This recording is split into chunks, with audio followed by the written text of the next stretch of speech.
What's up, everybody? Welcome back to the Rebel Yankee podcast, where it's God first, guts and guns.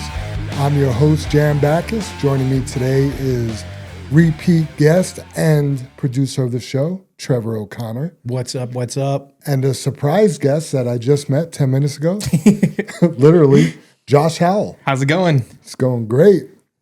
Sorry to throw you that curveball. No, I love it. I love it. I mean, why not? Why wouldn't we have Josh on the show? I mean, the requirements to be on the show is there are no requirements. It's helpful if you like God or love God and like guns. I mean, all of the above. I like it. Yeah, so we're in business. Good stuff. Today's topics, we're going to talk about spiritual endurance. We're going to talk about all out everything, which you happen to be part of the all out family. Yes, sir. And then continuing education credits to maintain my EMT certification. It's kind of boring, but Well, that's good. No, because you and I have talked about it a little bit, and I've even talked to these guys. Because I'm retired or semi-retired, I have a lot more time. right. And one thing I want to do is get EMT certified. Yeah. I don't care to be state certified. I don't want to be an EMT. I just want the knowledge. Yeah. Sure. And so I'm going to lean on you very heavily. Yeah, I'd love to help. You could practice CPR on me, whatever you want to do. Just kidding. It's a good thing to have for us because, like you said, all the stuff that we do and Yeah. around all the things that we do, it's not bad knowledge to have. It's really important, and as a self-defender, which I'm assuming you guys are both, right? Well, I know you are. I don't have to assume, but, the way I always kick my classes off, and you were there, Trevor, is, how many people have been in a gunfight versus how many people have seen somebody in the need of medical attention. Mm-hmm. Chances are you're going to need your medical training much more or more often than you'll ever need your gun training. So, And I've told these guys too about your Stop the Bleed class. yeah. Probably one of the most useful classes I've taken over the last 4 or 5 years for sure. Yeah. I would say it's probably one of the most useful classes I've taken because it's a 2-hour class, and what you learn is probably one of the greatest life-saving techniques Absolutely. a lay person could do. So, And ask these guys, I yell at them all the time about not having a tourniquet. Yep. We need those little go packs that you have. That I run? We need to Yeah. start carrying those. So when we're down on the ranch, I run a chest rig nice. that has a pistol, tourniquet, and then the inside is all just Stop the Bleed. Nice. That's awesome. Because when we're out there, we're 30 minutes from the nearest. Yeah. And that's 30 minutes of getting after it, Yeah. too. Right. Yeah, if you cut an artery, specifically if you were to, hit your femoral artery, you have 3 minutes. So whatever help's coming is 27 minutes too late. Yeah. If you don't have a tourniquet on it. Yeah. In 90 seconds, you lose half your blood, and the chances of you returning to the way you were after that, pretty slim. So we do handle kingdom business first here, so let's talk about that, and then we'll move back into the guts and guns section. Josh, I always like to talk about how God is moving in our lives this week or what's been going on. Do you have anything you might be able to share in that regard? Yeah. I've had some struggles at work lately. And I recently had a long-term friend. He just got right with God again and was baptized 2 weeks ago. But been having a lot of conversations with him and kind of took a step back to where I lost some paths of my own and stuff that I was really good about doing, and then realizing that I wasn't. And I don't know, just all around been taking a lot of steps back and thinking about a lot of problems that I have going on, and looking more to him and praying more, and That's awesome. just staying true to who you need to be. I love that. And that's exactly what we're going to talk about today. Trevor, you got anything? I love you. Awesome. It's interesting that you asked me to guest again, because the last time when you asked me to guest, my response was, I 100% want to be on. You understand that we don't walk the same line for a lot of things. Sure. So if that's a good conversation for you, I want to be on. Yeah. Since the last time I was on, and especially over the last probably 6 weeks, I have, I'm more spiritual, less religious, more, whatever. But something's been poking the back of my brain a little bit, just saying, hey, maybe it's time to slow down. Maybe it's time just to, open your eyes a little bit.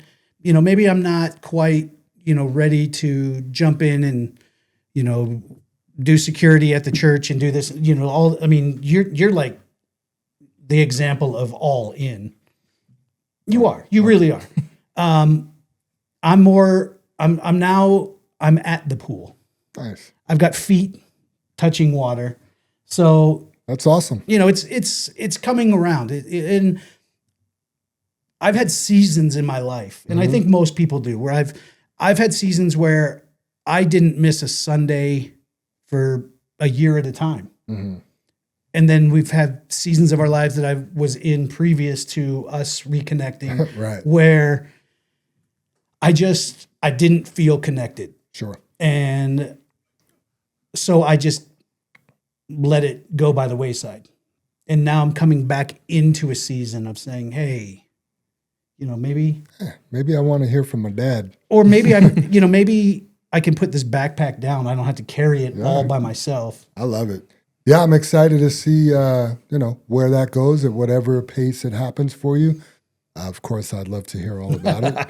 You know what I mean? I think it's pretty cool. We talk pretty regularly, so. Yeah. No, that's good stuff. For me, I've been facing some burnout this week, physically, emotionally, and spiritually. I've really had to lean into God and just like stand firm and stay disciplined and just remember who God created me to be. I come from a different world, where it hasn't always been Jesus, you know what I mean? And some of the things I'm facing is, man, it would be easier to just go back to the old me. It'd be a lot easier, not better. It would be easier to go back to the old me. Comfort. I will second that. Yeah, but that's not what's going to happen. So that got me thinking about spiritual endurance, and that's what we're going to talk about today. So I'm going to include you guys in my disclaimer. As a reminder, we're just a couple dudes who love the Lord. We're not pastors or teachers. We encourage you to open your Bibles and dig into these verses for yourselves and see what they stir up for you. Your sin isn't any sinnier than our sin, and we're talking to ourselves just as much as we're talking to anybody else. We're not perfect. Well, Trevor might be. I'm not. I'm so far. Far from perfect. So, Trevor, I have some questions for you. I'm in. I can't see that far anyway. Bro, you are cheating. Dude, you could put it here, and I couldn't see it. He makes fun of my outline because he shoots from the hip, but I see him wanting to know what's on there. I just see things moving. Squirrel. All right, Trevor. So I have some fight questions for you. I'm in. Okay. How many MMA fights or how many fight camps? Because maybe you had a fight, an MMA fight without a camp. But how many fight camps have you gone through? A lot. Ballpark. More than 10. More than 10 camps. Okay. And how many weeks is your typical fight camp? 6 to 8. 6 to 8 weeks. Josh, do you have any fight training? No. Nope. Never been through a fight camp. Couple high school fights, but nothing. Well, the camp will be tougher than the high school fight. I promise you. The camps. It will bust you up. Yeah. So, and was Mike your coach through these camps? Mike's always been by my side. How tough is Mike's fight camps, training camps? I don't even like him. Like, he's one of my best friends in the whole world. Right. He and I lean on each other for just about anything, except for when we're in fight camp. Enemies. We don't talk outside of training sessions because I just don't like him. Gotcha. Okay. How strict are these camps for you? For me, I've always had to be super disciplined during camp because I would walk around at 180, 185 sometimes, and I fought at 145. Whoa. And if I don't have a date circled on a calendar, I was built to be 300 pounds. Sure. And so I'll weigh in 45. I'll be 65 the next day. And then a week from then, I'll be back to 180, 185. Wow. And then it's time to start another camp 2 weeks after that. So I'm already I have to, during camp, I really have to buckle down. Like, it has to be tight. Okay. Or else I won't make the weight. Sure. What is the hardest part for you in the camp? Like, It's the mental part. It's the mental part of being disciplined enough to know that I could stop and get chicken nuggets and no one would ever know it. Right. Except for when I stepped on the scale and missed by a half a pound, then you know, Right. you know where it is. And just being able to say, yeah, I could, but I'm not. Because I love food. You know me, dude. I love to eat. I love food so much. Same. And I mean, you can only eat grilled chicken, green peppers, and mushrooms for so long. Sure. And you drive by a smash burger and Smell it. oh, See Five Guys. and I gained 7 pounds smelling Smelling it? Yeah. Damn. So that's always been it. The discipline for me is like, I love the workouts. I love grappling. I love The contact. I like striking. I love grappling. Gotcha. So that part of it is that's easy. I can train 3 times a day and never blink. But if you put a Twinkie right here and we just stare at it, I'm gonna have a problem. Speaking of Twinkies, do you take any protein supplements right now? No. So Redcon, here's a free shout out for them. Look at that. Giving it away. But they have their MRE protein. They got Twinkie flavor now. Really? MRE light Twinkie flavor. But it's funny because you started talking about the training, which is kind of the motivation. You like that. Right. And then the discipline. I always say discipline's more important than motivation.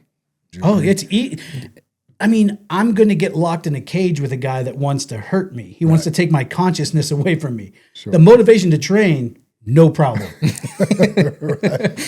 Because the last thing you want is the guy sleeping. Sure. It's the discipline of not letting everyone down, including the promotion, myself, my wife, my kids. That pressure. I mean, if I miss weight, You're that guy that didn't do the work. you didn't do the work. Like you look around the room and you know everybody's going, that guy. You would rather lose a fight than miss weight. 100%. Right. 100%. You get paid to make weight. Sure. Any fighter that says differently is crazy. You get paid to make weight. We get to fight. Right. That's so cool. Josh, what's something you've had to be super disciplined on for a long stretch of time? Relationships. Ooh, yeah. And was that your wife that I just met? Mm-hmm. Okay. Yeah. How long have you been married? Just a little over a year. Okay. August of last year. How long have you been together? We're high school sweethearts over 10, 11 years now. Okay. Yeah. Yeah. So tell us more about what kind of endurance you need to tell you the flat out truth, putting her first. I'm a yes man. I like to please everybody else and put myself behind everybody, or even, like I said, not putting her first and putting our family first. And we have a little one on the way, and that's nice. Long-term battle of making sure that I'm, around for, it's going to be a girl, be around for her and stay true to, being the father figure and things like that. So that's a struggle of fighting now, is making sure I'm setting time for myself and my family and not being the yes man for everybody else. Sure. That's awesome. I've been through one fight camp, and it was an amateur boxing match for Still camp. USA. Well, not only was it camp, but Vinny Lopez was my coach, and he put me through that's torture. I can't remember how many weeks it was, but it seemed longer than It was like 2 years. Yeah. Well, yeah, exactly. It was the longest 2 years of your life in 6 weeks. Yeah. And, just like you said, and it was a little different because I had to lose. So I fought as is it a master? 30 plus. Yeah, I was 36. Yeah, and the guy Masters. there was only one other old guy that wanted to fight, and he was coming up. He walked around at like 165, and I was walking around like over 190. And we agreed to fight at 170, and I got down to like 174. But the weigh-ins are at the fight. It's not like you get to cut. Not like weight. me. Yeah, you don't get to cut weight, and I did it wrong. But anyway, I ended up winning the decision. But the fight camp was really hard. It was really hard, and running road work is not my thing. But had to be disciplined, and yeah, I didn't want to disappoint anybody, like you said. Mike used to make me every Sunday start. I don't know if you've been to Mother Cabrini I did the same. from the gas station. Yes, and then It's like a 3/4 of a mile up to the road, yeah. and then it's what is it, 1.25 miles, all the switchbacks up to the gate, and then Mike would say, "Hey, it's your rest period. Jog down to the stairs where Cabrini starts." So You have to sprint that? No, you run the 3/4 of a mile up, and then you're just gaining elevation like crazy, all the way to the top of the gate. And you think workout's done. He's like, no, your rest is jogging down to where the stairs start. Yeah. And then with him, I would have every little, because the stairs there's only like 12 stairs and then a landing, 12 stairs. He would make me go one landing and then add a burpee at each landing. So start with 1, 2, 3, all the way to the top. And by the time you get to the top, you want to puke. And then he wants to do 3 5-minute mid sessions at the top. So, and what I did was one time, I might have trained Cabrini more than once, but this one fight camp, but Vinny would drive. So same thing. He would drive, but he would stop and he would tell me, when you get 100 yards from this truck, you got to sprint. Yes. And then I get a sip of water, and then he would do it again and then do it again. And yeah, run up the stairs and hit pads, run up the stairs and hit pads. It was hard, but I had to trust the process and I had to trust my coach, right? I don't know if another coach could have gotten that out of me. Huh. Yeah, I don't know. He had a way of challenging my manhood. Sure. Another thing I could talk about is hunting, like never giving up on a hunt, right? It's, some hunts are easier than others, but waking up every morning, sitting out in the cold, the first couple of days is no big deal, but the mind games start if you're not seeing animals. You haven't had a trigger pull. Yeah, but for me, I can't, I call them sets. Like typically I'll do a morning set and an afternoon set. I come in, I eat, Relax a little, stretch out. Yeah. To me, like missing a set is like, that's the time. You missed your out kill. on the opportunity. Yeah, so you gotta be out there morning after morning in the cold to make sure you have that opportunity, whether it comes or not, and that takes discipline. Like same thing. Like I know guys, they'll leave. Seasons are 9 days. Like, well, how long are you staying for? 9 days. All 9 days. If I don't have anything or you don't have it, like unless we're all tagged out, I'll be here till the very last sunset.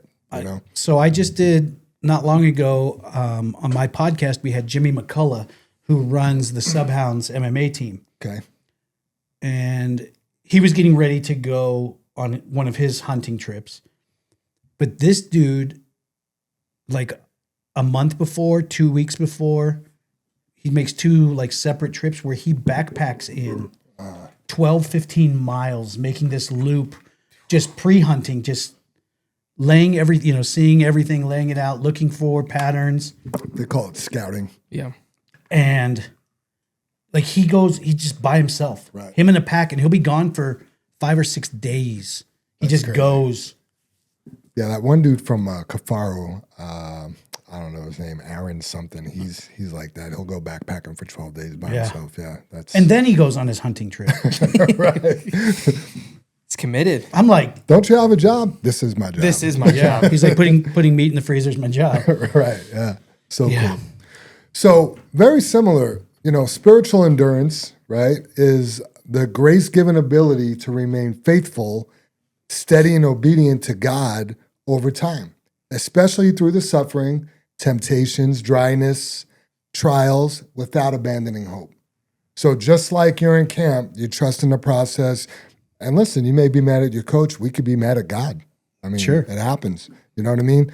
But Guilty. to remain steadfast through that, with prayer or repentance, it's not sheer willpower or grit. It's perseverance rooted in humility, patience, and trusting in God, sustained by His grace. So, like this week, I had a 65-hour week, right? Yeah. I get home, I got a short window of time. Like last night, I went to write this outline. I got to my kitchen table. I changed the title. I saved it into a new file, and I fell asleep. I started nodding out right there. I mean, I'm just done. Yeah. You know what I mean? Well, I still got to pray. And I don't say this to brag. Like we're talking about spiritual endurance. Yeah. Like I still got to pray. Like I have a prayer rule. Mm-hmm. Like I'm going to say these prayers before I go to bed. And I don't care if my arm is falling off. It's happening. Right. What spiritual endurance is and is not. It is continuing to prayer when prayer feels empty. So even when we feel like maybe, God's not listening or we don't have like that passion in our heart. You're yelling into the void. Yeah, we still do it. I have a little saying. I had a workout partner, Oswaldo, and, Sunday mornings before church, we would go to the gym. We don't do it anymore, but this was a nice stretch of period. And we'd be tired. I'd be like, you know what we do when we're tired? We do it tired. Mm-hmm. I mean, that's just what happens. We got to remain obedient when the feelings fade, right? So definitely not taking shots, but you're talking about, go ahead. Like I have this like little nudge, let's say, like, hey, maybe. Well, one day that may go away, like, and that'll be the time for you to decide whether you're gonna have spiritual endurance or not. Sure, and your decision is your decision. Repenting quickly when we fall. Right? So we're not going to be perfect at this. Nobody's perfect. Nobody's perfect. We're going to fall. But hey, acknowledge, repent, turn away from your sin, right? And do it quickly. Bearing suffering without bitterness, right? Which could be tricky, especially when the suffering is caused by somebody else, maybe. Doing the hard work. Yeah, And then trusting God when the answers are delayed. Sitting and waiting for answers is hard in itself. Right. We're an impatient people. Yes. Microwaves. We're microwaves. It's like we want it one cup brew. What spiritual endurance is not, it's not emotional intensity or constant zeal. Right. So just because, you could wake up and you're, let's go. That doesn't mean you're spiritually endurant, It's not a dramatic spiritual experience, right? A lot of people, they want this emotionalism, through worship and stuff like that. It's not never struggling or doubting. We could struggle, we could doubt, we could question, and it's not power over others. So I got some Bible verses I want to go through to give examples of this in the Bible. So the first one, Jesus is foretelling the destruction of the temple, and this is Matthew 24:10 through 13. And it says, and then many will fall away and betray one another and hate one another. And many false prophets will arise and lead many astray. And because lawlessness will be increased, the love of many will grow cold, but the ones who endure to the end will be saved. Next verse is Hebrews 12:11. For the moment, all discipline seems painful rather than pleasant, but later it yields the peaceful fruit of righteousness to those who have been trained by it. And that's exactly what we've been talking about it, in the physical sense, right? The Enduring Word commentary says, if trials do not hurt or press us, then they do not serve their purpose. We sometimes want trials that are easy. Easy if I can. I could use all the easy. I'll take all of it. Right? The peaceful fruit of righteousness, this fruit must be evident in the life of the Christian. The reason why many experience one crisis after another in life is because they're either blind to God's chastening or they resist it. They're not trained by it, and therefore the peaceable fruit of righteousness is not evident. Trained in this verse, when he says the peaceful fruit of righteousness to those who have been trained by it, trained in the ancient Greek language is a word from the world of athletics. The training of an athlete is marked by some agony and so is our training as God's spiritual athletes. I would agree. Awesome. Do you concur? I'm glad you agree with God. That's cool. I feel like he's, it's been right He might know something. most of the time. All right, last Bible verse here. 2 Timothy 4:7. I have fought the good fight, I have finished the race, and I have kept the faith. Spiritual endurance is a fruit of long obedience, not momentary victory. The fathers teach that endurance purifies the heart, breaks pride, and trains the soul in humility. St. Isaac the Syrian says, in essence, the one who endures trials with thanksgiving has already entered the kingdom. This is why many saints feared spiritual comfort more than hardship, because comfort can weaken vigilance. I'm sure you've heard that one saying, like, hard times create strong men, and strong men create easy times, and right? Easy times create soft men. Yeah, that's what that reminds me of. Mm-hmm. But why does God allow struggle, right? Perhaps it's to expose a false reliance on feelings, to root faith deeper than emotion, to teach humility and repentance, to make us dependent on grace, not self. If faith were easy, endurance would not be needed. Sure. Right? Same thing. If fighting was easy, Everyone would do it. everybody do it. You wouldn't need a fight camp. No, just show up. Or you could have that easy camp. Ooh. How was Fighting camp? my walk around weight. Have you ever heard a fighter when they're asked how's camp going and they say easy? No. Oh. They say it's good. Good? I feel good. I feel great. Everything's going well. Right. That's a pretty telltale sign that not easy. they're getting their ass whooped. A simple way to practice spiritual endurance when everything feels heavy is to return to 3 anchors, right? One is short prayer, even if it's dry. I like saying the Jesus prayer, which is, Lord Jesus Christ, Son of God, have mercy on me, a sinner. You could even shorten that up to, Lord Jesus Christ, have mercy on me. You could just say that. That's a prayer. It's the Jesus prayer. Having obedience in small things like praying, attending services, or even fasting as you're able. And then repentance without despair. Failing doesn't break endurance, right? Refusing to rise does. Mm-hmm. Spiritual endurance is staying with Christ when walking with him is hard, quiet, slow, and costly without quitting. So yeah, that's kind of what my week's been about. I've been diving into this a little bit, and I know like when I think like, wow, I should just go back to my own ways. Like, I know that's not what I'm going to do. It just kind of sounds. Yeah, I get in that same frame of mind. Sometimes, you give, you do for others, you try, you do this, you do that. And then you sit with yourself for a minute and you go, I could just be the old me right now. Right. And, yeah. I will just wreck it all. My life will be very exciting. Sure. But it won't be lined up. It won't be God. fulfilling. It won't be lined up with God. Yeah. I mean, I'm really good at burning the bridges and not thinking about it until you're like, man, they didn't deserve that. Right. And even with work, like, we have people that call out like excessively, for it.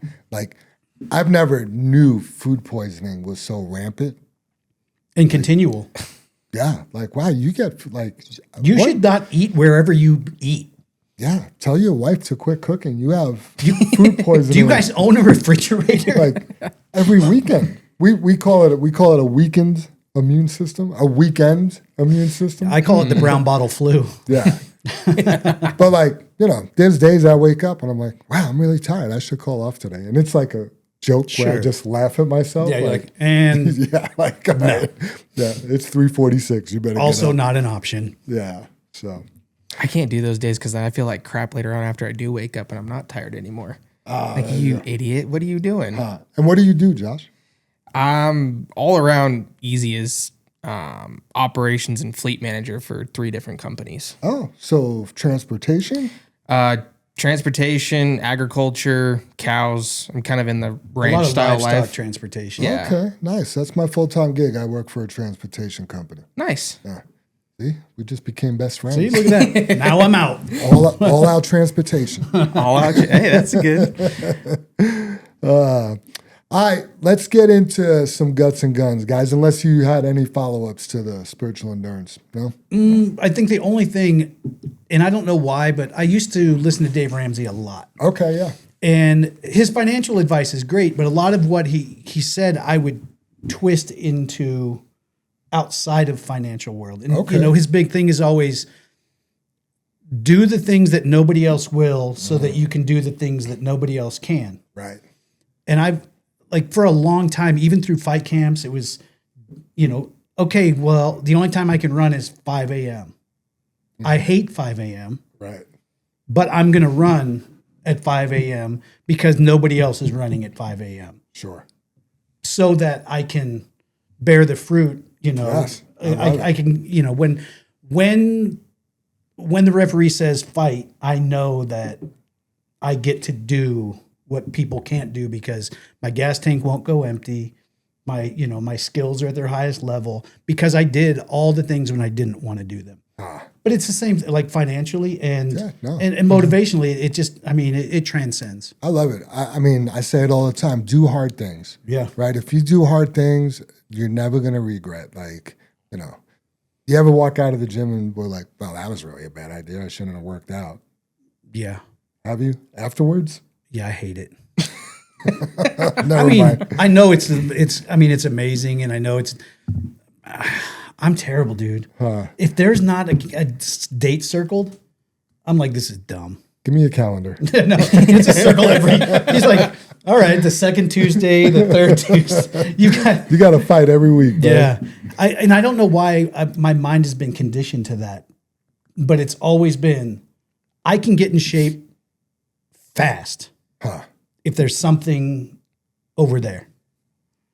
You need to set yourself a goal, or you don't need to do anything. Do what you do, but yeah. trust me. That would probably be pretty healthy for you. I sit with myself often and get very disappointed because I know that I'm capable. Right. I have an entire gym that is really good at holding clothes. I have a bench, weights, dumbbells, kettlebells, a treadmill. I have and it's set up perfectly ready to go, except for the fact that I have to walk into that room. Maybe somebody needs to challenge you to a fight. I think that's fight at this age? That's called elderly abuse. Assault on the at-risk? Yeah. No, like another old dude. That's not fair. I'm still a young old dude, is the problem. So, not completely old, I know. Maybe just past his prime, but still not, Yeah. So I used to do a lot of jiu-jitsu tournaments. And this is after I was 40.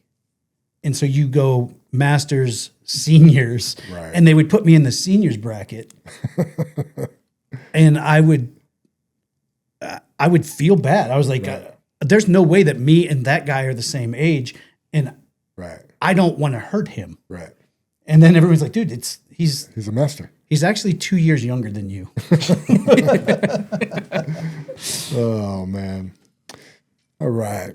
Trevor, did you and Mike, were you guys just on Gladiators Unleashed? Did I see? Yeah, we were. How was that? I love Luke. Yeah. He's a great guy. And, the fact that he could feel superior or have an ego because of all the success he's had with Justin and Gladiators Unleashed and all the doors that have been opened up. But he is truly one of the most humble, nice, pleasant guys to be. Like, he wants to build you up as much as you want to be around him. So it was great. It was a really good experience. Nice. I don't know Luke very well. I've met him a few times, crossing paths with Vinny. Sure. But yeah, I definitely like his show, Gladiators Unleashed. That's what a great idea, and obviously he's an accomplished hunter. I know he's friends with that guy, Aaron, I was telling you about from Kafaru, and he's got all the connections, of course. So these guys actually know him completely independent of anything we would know him. Oh, really?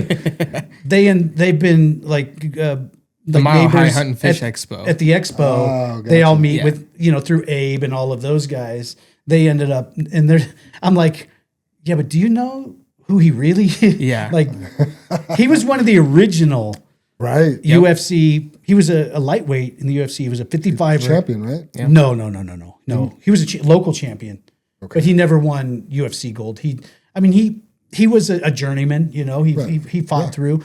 But that was back in the day when you could be 5'7" and 155 Right. and be a lightweight. Now they're, 6'1", 6'2", Right. and they're coming down from 190. Sure. So he was like one of those early. That's a whole nother opener. Yeah, it was a whole different game. But from that, he's used those doors that open to capitalize on things, to do good, though. I mean, I was just over at Onyx, which is Trevor Whitman's gym. Luke obviously is a part of that gym because Luke's in Justin's corner. So Luke is now, that's all one big team. They're all together. Dude, they just built possibly one of the most beautiful podcast studios I've ever seen. Really? And so Luke called me, him and Terrence, who is Trevor's son. Okay. We're finishing up the studio, wiring some things, and they're having some issues. And they said, hey, would you mind running over and just take a look and see what, because Luke and I talk about studio stuff a lot and what you can do and can't do. Dude, I walked in and I was like, oh my. It was like church. Really? Like, when you walk into something that you do and it's like to the next level. Sure. But again, the most appreciative guys in the world. Nice. They could have called anybody and someone would have showed up and they could, Right. I don't know if they said thank you 75 or 80 times. It was just, they were that kind of people. So nice. Very cool. You also, did you just do an MMA commentary? I did CJJC, which is pro jiu-jitsu. Oh. In a cage. Gotcha. So I do commentary for them. They do 4 or 5 a year. Okay. And I love it, dude, because I just I get the best seat in the house. Right. And my commentary partner is Jordan Kurtz, who is Comments from the Peanut Gallery. He's on Mile High Sports as the MMA plug. He does a show for them.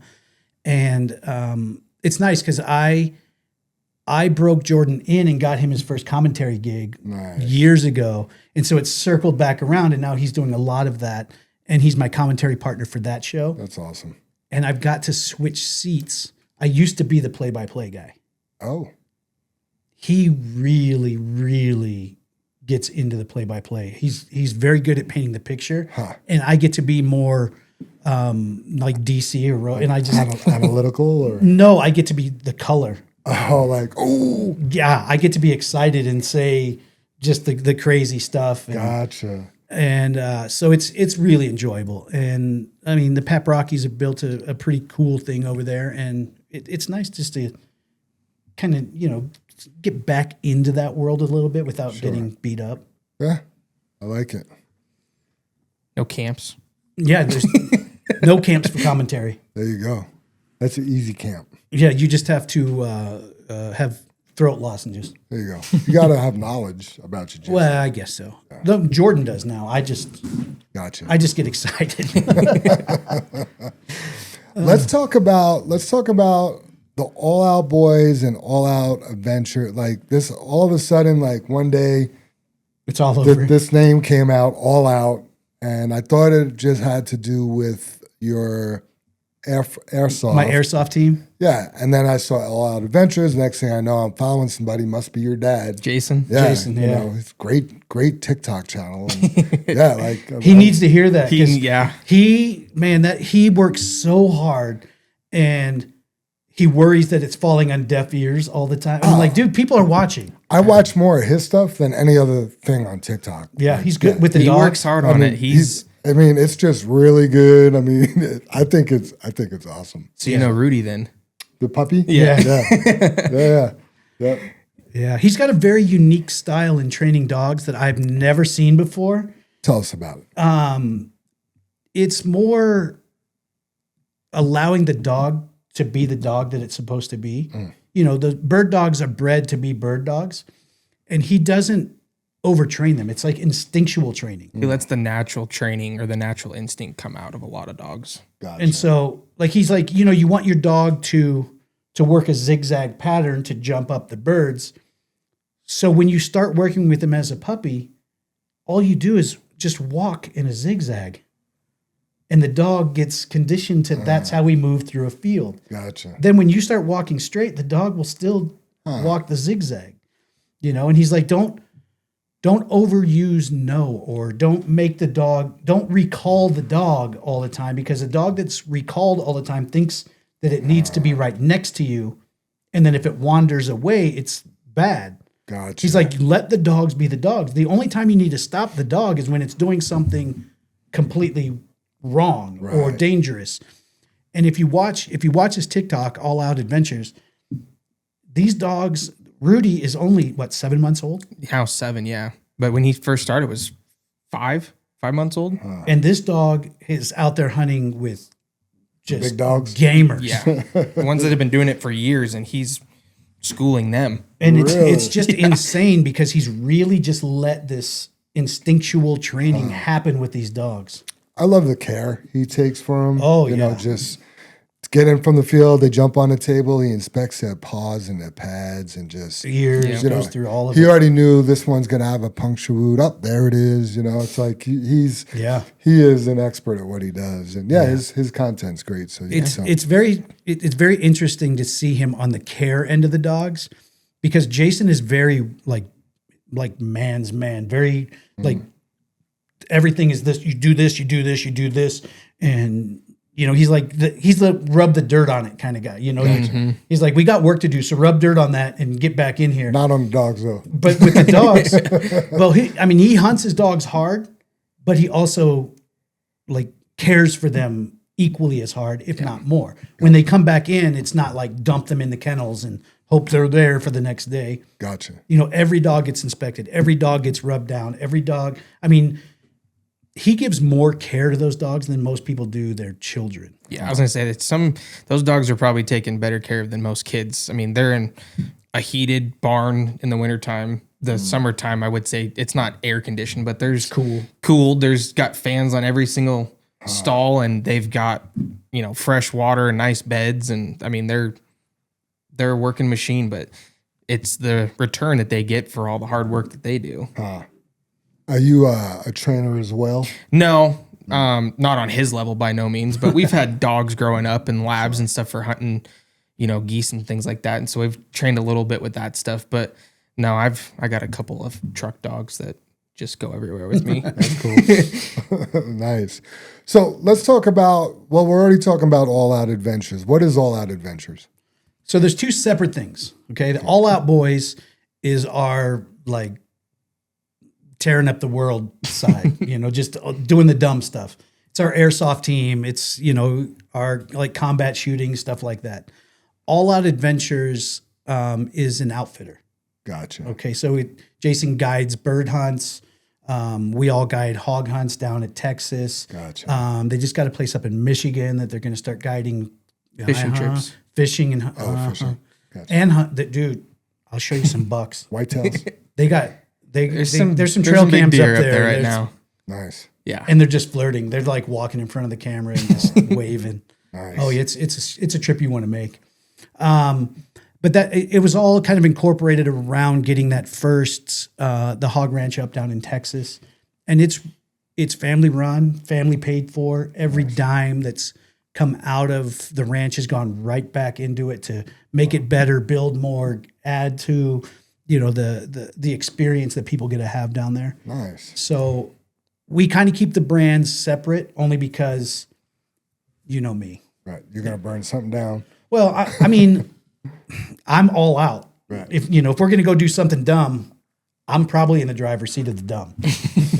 And so we keep that kind of separate from the All Out Adventures side of things, because that's when you're guiding hunts, you know, everything has to be done right, meticulous and with care. Sure. And not just flying by the seat of your pants, you know, Mach 3. There's a time to send it. But Yeah. And so it's been really nice to be involved in what they have going on, because it's given me that line of, because you know me, I'm full send. Right. Mm-hmm. It's given me that line of, no. Slow down. Enjoy it, teach it, experience it, do it right. go through the checklist. And I'm like, checklist? I don't even have paper. Let's go. And so it's two separate brands, but it's all us. Gotcha. It's all us doing the different things. Cool. Is hog hunting still going on? Is that season still? It's not a season. It's just year round. They're a nuisance in Texas, and it's year round, except about April. At the end of April, it gets about 115 degrees and 100% humidity. No one's sitting in a blind wooden box. Yeah. So it shuts down usually for the summer months. Gotcha. Now is prime. Like right now we're in full bore. Yeah, we're booked to the gills right now, which is great. Nice. So when you say booked to the gills, every weekend? Every weekend. Every weekend is booked. Gotcha. Well, yeah, pretty much from. There might be a few just one-off weekends here and there, but through April right now, I think. Through April's booked. So who's guiding down there right now? This weekend is Chance. Chance. Oh, so you guys rotate? Yeah. Yeah, which is nice. Before it's Jason and Josh and Scott, and then Ryan came along, and then Nathan, their nephew, kind of came into the mix, and then I came into the mix, which then gives everybody the ability to not have to be like every weekend run. Not live in Texas. Yeah, so we were down there 2 weekends ago. 2 weekends ago. Jason was down there last weekend. Scott and Ryan were down there the week before us. Gotcha. So it just kind of rolls through. We have a calendar that we all share, and then at the beginning of every season, we all just go through and who wants this weekend, or if we have guys that request us back or anything like that, and we just make a calendar at the beginning of the year, and then those weekends are booked for you. And like he said, now that more people are involved with it, we can make it to where, we don't have to do back-to-back trips or anything like that. When we first were starting it was really me and Jason, and there was like 3 months. One time I was there every weekend, if not every other weekend. Wow. Yeah. And coming back up here. Yeah. Working full time. So I'd work Monday through Thursday, work 10-hour shifts or 12-hour shifts, leave Thursday after work, and then come home Sunday and do it all again the next week. Wow.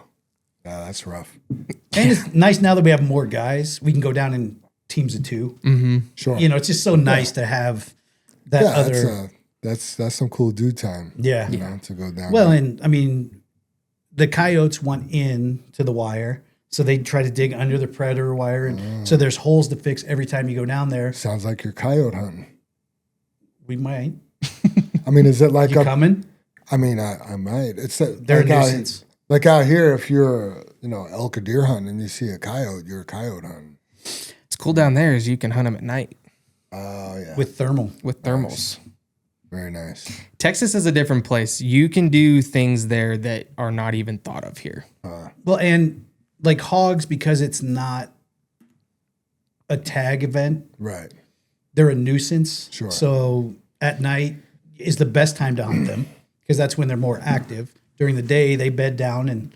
Did you ever get your meat back from your hunt, or the one that you killed? Scott has it in his freezer. Oh, I forgot about that. It's in Scott's freezer. Have you eaten a lot of that wild hog? I've grown up on it. So like about All Out Adventures and everything. So when that first came about, we got into pig hunting. We used to go on one big trip a year down in South Texas and everything like that. And then it just got to the point where like, why don't we do this ourselves? So we we leased 1,000 acres, northern part of Texas, and we would go down once a month, no matter what. And we'd take me, Jason, if my sisters wanted to go, or we had some other friends that were interested in it as well. But 90% of the meat in our house growing up was wild game. Really? Yeah. Specifically the hogs, though. Like, how is that? Truthfully, if you season it the same way as anything else, I don't think you can tell the difference. Oh, wow. I used to work at Children's Hospital, and we would do a chili cook-off every year. And all the guys at work, everybody like thought it was crazy that we went and hunted pigs and that we ate that meat, and it was just no way it would ever taste good. So I put pig meat in the chili, and my pot was gone before anybody else's. That's so cool. And no, if you cook it right, I mean, it cooks just like anything. I put it in tacos, spaghetti. You can do the back straps with pork chops. I mean, it's tenderloin. yeah. But The only thing you're not getting is bacon. Yeah, on and the really, wild pig. and you're really not getting ribs. Just because they don't have that fat. They don't have Yeah, the fat. it's not the They're- same. They're lean. Yeah, Gotcha. not enough on there. But no, you can't even. As much as I like bacon, there's just no way to cut it that bacon works. Yeah. They just don't. They don't have the weight. That's very cool. And do you see whitetail down there? Why? Oh yeah. Yeah. Are Yeah. you able to hunt those as well as a Yeah, property and you owner? can actually get you can get up to 5 tags. You a get time? no. It's one tag. So Texas. No, I think is you get weird. one buck tag, and then you can get. No, you buy one and you get it at the grocery. You can buy over the counter, Oh yeah. like literally. like at the grocery store. Right. You can buy your tags, and it's $2 and 3 doe on one tag. $2 and 3 does. Yeah. There you go. So No, it was really good whitetail down there. Compared to here, I would say like we have a lot bigger bodied deer here. they're about 75% the size, probably. Yeah, but down there, I mean, there's big deer for Texas for sure, and whitetail all over the place. We have them on the ranch there. Yeah. There's that buck that this buck's been Flirting with teasing it. me, dude. Yeah. Oh, he I'll walks have in to front show of you the this picture same of camera Scott's. every day. It seems like he just stands there and waits for the trail cam to snap, and then he just wanders off. Damn. And I'm like, you little. Oh, that's funny. So cool. And then All Out Boys, you guys got anything cool coming up? A lot of the stuff we do with All Out Boys is airsoft related or combat shooting related. Are you on the airsoft team? He's better be this year. It's better be this year. No, I haven't done it yet. I was pretty busy with work when they really got heavy into it. But after We're all dragging of him the in. after all the stories and everything else, You're in. yeah. It was one of those things at first. I'm like, I'm not gonna go play airsoft with you guys, you freaking goons. And then before I know it, Scott and Jason got all the gear and everything else. And then they it see was in like, videos, and he's like, good looks. I want to go play. That's funny. And then the combat shooting. So we have a combat shooting course up in Brush. Right. And I think we've talked about it before. It's winter now, so Right. outdoor shooting is really not all that fun. And airsoft, getting hit with airsoft BBs at 30 degrees is less fun. So you focus more on So yeah, we focus more on the, for the winter, it's about taking care of the ranch and making sure everything's guided. As we were ending like the summer fall season of shooting, we really started working on, before we worked through the combat course moving forward a lot, the last several months of being up there, we started working the combat course from a defensive standpoint. Like you're in a situation trying to get out. and I'm going to get out, because how many times are we going to be going in? That's going to be tough for you as a civilian. Yeah, you're not going in as, it's just not, I mean, it doesn't make sense. Right. It's hard to scream self-defense. But if I'm I'm in the back of a building and something pops off, How are you going to get out? How are you going to get out? Is your head on a swivel? Do you know how many friendlies versus bad guys? Sure. And are you picking spots that you can work your way out to a safe door? So we're doing a lot of 2-gun nice. retreat firing. AR and pistol. Yeah, AR and pistol. It's really, I think it's really sharpened me up a lot. Nice. And it's opened, I think it's opened all of our eyes a little bit to what people really should be thinking about. Sure. We've talked about it before. When you go to a range, you're standing in front of a bench, and there's a target over there, Right. and you pick your gun off the bench, and then you fire. And it's hard. I mean, shooting a non-moving target while you're not moving is challenging, but not insane. I mean, Yeah, you can master the fundamentals. if on you that. can put it that way, you can circle it up and find it. But when you change it to moving quickly in a retreat and firing while you're moving, really it changes the game. Sure. Have you ever thought about doing some comps like what is it, ISPCA or? Oh, I don't. Maybe I think we just like to. It's preparedness. It's for our own self. I in a way. have the knowledge, and I know that I have the skill base that if something were to happen, I could get my wife out or my kid. I could move. Sure. It's more about that. I think. So basically, you guys are a militia. Got it. No, sir. Don't know what you're talking about. We use squirt guns. Just kidding. Well, Edit that. No, you could say. I mean, not unlike if you have your group of people that if it hits the fan, you know who you can count on to be a part of the team, and you know which part of the team is going to be an anchor. Right. And so, are you guys doing the things? What happened to Johnny? Who? We had all that ammo. We have a lot of ammo. What are you talking about? That's funny. Yeah, no, I think it's just, unfortunately, you hope you never have to use any of those skills ever. And I pray that I never do, and I pray that you never do. But what do they say? It's better to be a warrior in a garden than a gardener in a war. Yeah, that makes sense. To me, we just got to be prepared. I mean, we're preparing for something that we hope and pray never happens. Yeah. But if it does happen, I'm not going to be behind the 8 ball. Yeah. Can I count on the people around me? And can I count on myself? But you also want it to be, you want it to be like, we call it unconscious competence, right? Exactly. You want it to be like picking up a pen. It's and muscle signing memory. your name. Yeah. Just like, oh, I know what to do here, and it's hard for civilians, Yes. right? Like it's different if you were on a SWAT team and you got to train. You have a shoot house. Yeah. I mean, and your ass off does count. You know what I mean? Like That's a big reason why we got into airsoft the way we are, is so that we could work with real targets. Right. I know if I stick my head here now, I'll get shot. Right. You get instant feedback to that was a bad idea. Yeah. Yeah. Right. And just being able to understand your angles and your lines. Sure. And there being meat on the other end. Right. Shooting targets is cool. Shooting moving targets. Gives you the real life Pretty aspect. fun. Yeah. I wish more people would do it, because there's a lot of guys that I've gone with that, do the shooting range thing and they don't go try to do any other tactical things, or even just something simply as drawing your weapon from a holster. Yeah. And I just wish more people would be more adamant about wanting to learn more about things. They need that discipline. Yeah. Yeah. Yeah. I mean, I'm a firearms instructor. I don't know if you know that. And most people are one and done. Mm-hmm. They come take a class to check a box to get a certificate. And They don't use anything after. Yeah. They'll never, they just. And having been in Jam's class and assisted Jam, and just simple things that he tells his students all the time, it doesn't cost anything. It doesn't take anything to just do dry fire. Dry fires. Or just indexing and making sure that you can get to your firearm. Yeah. Because maybe you conceal carry and you walk around, but you walk around in different clothes all the time. In what you're wearing, can you index? Yeah. Right. Well, if you can't, then you should, before you leave, make sure that you can. Figure out how you're gonna. Yeah. Yeah. So. I mean, how many guys do you know that conceal carry that if they were with you and something hit you would want to make sure that you were separated from them? Yeah. Because things could go bad. Things could go bad quickly. Yeah.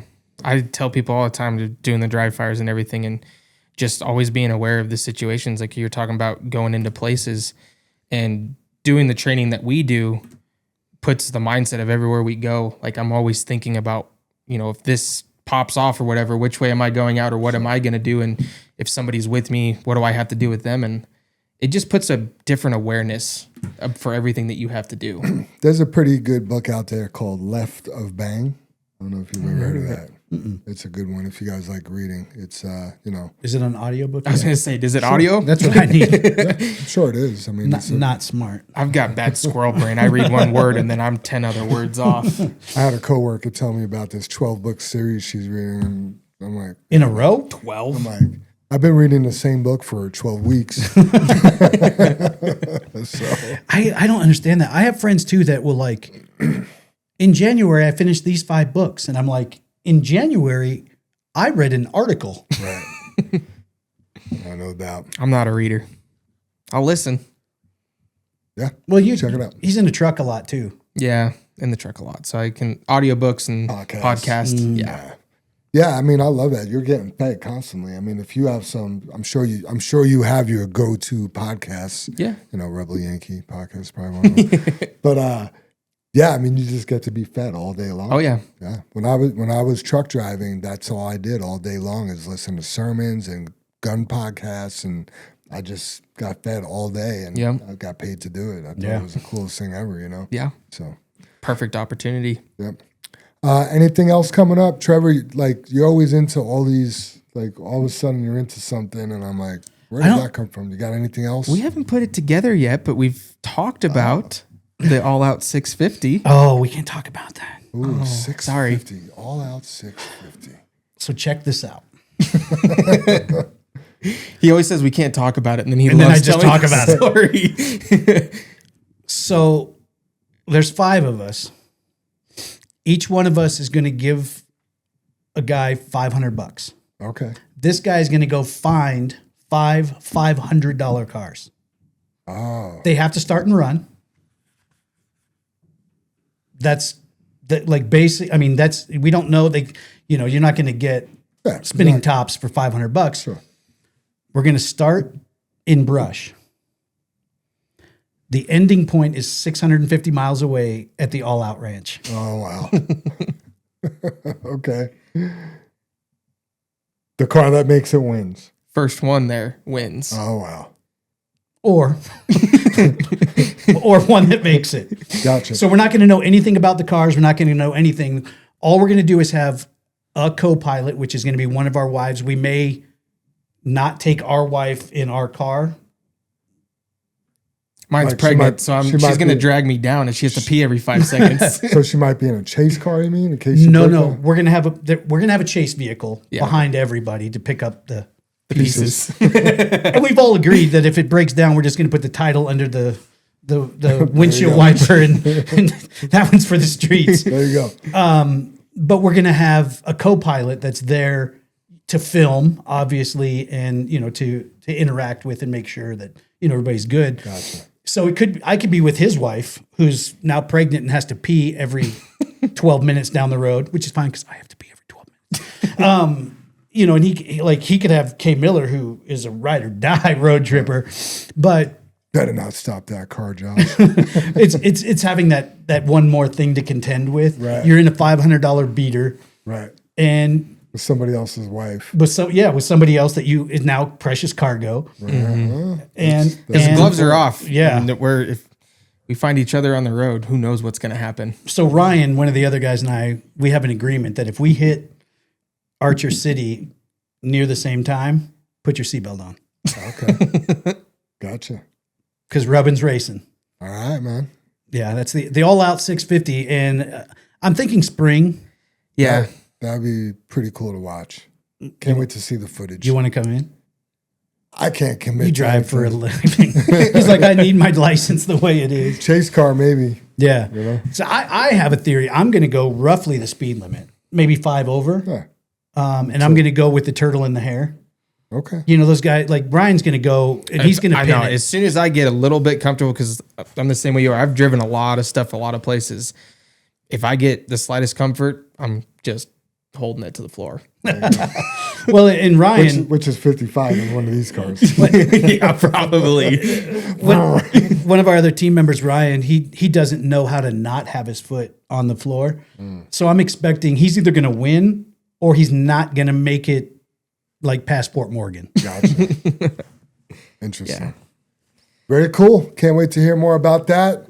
Only thing else I got going on, I mentioned, is doing my continuing education credits. Yes, for tell my us. EMT. So I can't believe it. 2 years ago is when I went through EMT school, and it went like that. And I've really haven't practiced at all. I mean, since becoming EMT, the only other thing I did related was, I became a CPR instructor, but then also I went to IV school, which really made me want to work in an emergency department or on a bus, but I can't afford it. EMTs don't make any money. And That's the biggest problem. that, and then, I have a good career, and then trying to find a job part-time as an EMT. Nobody wants to train an EMT to work part-time. They don't want to invest some money. Right. Yeah. know? If you can't do 12-hour shifts, Well, if you can't do more than one 12-hour shift every 2 weeks, yeah. yeah, they're like, yeah, we're not gonna invest money into learning our way, and you're not really. Sure. There's no return on investment. And I get it, so I've kind of given up on it, but not completely, because I am gonna make sure I maintain my Accreditation, credentials. yeah. So you need 40 hours. So IV school was 32 hours, but only 20 of it counts. So you need 20 more. So I need 20 more. So about twice a week for an hour a night, I'm like watching videos and taking tests and stuff like that. But it's a good refresher. Have you looked into smaller towns? Like I know out by me, Kiowa and Elizabeth, like Elizabeth has more full-time people, but Kiowa is more volunteer based and they have a couple full-time people, but Sure. smaller towns that need fillers from guys that have, everyday jobs. Sure. The answer is no, I haven't, but yes, I've heard of this. And now He's one of the busiest people you'll ever meet. Yeah, the season that I'm in now, especially like Saturdays, I mean, I'd have to make some changes. Saturdays was the day that I was going to be able to do it, and now Saturday's podcast day. So it's like things change, but things change. You never know what the future holds, but I don't want to get caught not having my certificate, so I'll continue and get that done, and hopefully by the end of January, I'm renewed and it's good to go. So, and see, for me with the EMT stuff that we talked about, I have the time. Apparently, I have free time, but it connects more back to the training we do. Right. I mean, yeah, combat shooting's great, but what happens when something happens? Here's the thing, man. If you're training for combat, what happens in combat? People get shot. Or hurt or cut or trip and it may not be the other person. Right. It could be you or it could be my teammate. It could be your teammate. I mean, even in not paintball, sorry, airsoft. I did that last time. I'm sorry. I know what you do. I know who you are. You know I'm not a paintballer. I know you're not a paintballer. Yes. Do you have a 6'5" Creedmoor though? Maybe. Never mind. You got to be able to help. It's you got. It's 6'5" Grandel. Oh, okay. That's better. You got to be able to help your buddy out. Right. Or yourself or your wife or your kids or even your dog or somebody else. Yeah, I mean. And I've gone through basic life saving. Right. I've gone, CPR, stop the bleed. But I mean, those are all, everyone should have those, but somebody needs to have more. Yeah, and you will get more. You will certainly get more in EMT school. Like you'll get stuff you didn't even think about. The stop the bleed stuff is what we all think about as far as like in a combat situation. Because what's going to happen? Someone gets shot, they're gonna bleed. But like the respiratory stuff, the things you'll learn about breathing and heart attacks and stuff like that it's valuable, man. It's pretty cool. Well, and just I'd recommend it. Guiding down in Texas, it's groups of guys that you don't even know. I don't know their health standards. That guy could have a stroke. Yeah. Yeah. So just having at least somebody on the team that's you can't, maybe it gets them to the ER. I mean, and that's it. Right? That's all I want to do. Keep them alive. Yeah. So, I mean, there's, you have your civilians that they're good to get to the next person, like an EMT. The EMTs, I mean, that's pre-hospital care. They may not be able to save the guy's life forever, but they could save it for the next 20 minutes. Right. And then they go, most people are going to need, like in what we're talking about, you need a trauma surgeon. You don't need. Yeah, you don't need. I'm putting my finger in the hole until we get there. Yeah, you don't need jam. I mean, I'm going to get you where you need to go, but you need a trauma surgeon. Yeah, and you need it yesterday. So But it's just all levels. And that's why I don't care to be like an accredited EMT that's attached to a department and doing. I don't want to do that work. I don't I don't like people that much. Right, there is. But I do like my friends.